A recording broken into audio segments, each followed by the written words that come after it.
Gaza में हर दिन भूख, प्यास और बमबारी से मरते बच्चों की तस्वीरों ने अब दुनिया को हिलाकर रख दिया है।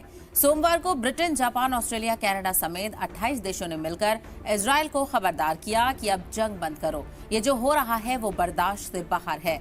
इन देशों ने कहा कि गाजा में लोगों को भूखा प्यासा मारना बंद करो। बच्चे रोटी और पानी के लिए निकलते हैं और गोलियों से छलनी कर दिए जाते हैं। 800 से ज्यादा लोग सिर्फ इसलिए मारे गए क्योंकि वो मदद लेने के लिए निकले थे। ये कोई जंग नहीं, सीधा जेनोसाइड है।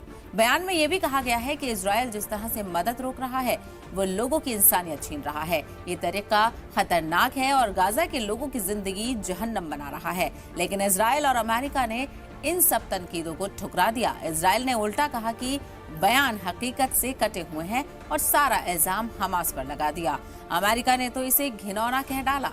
लेकिन क्या गाजा में बच्चों की जान की कोई कीमत नहीं?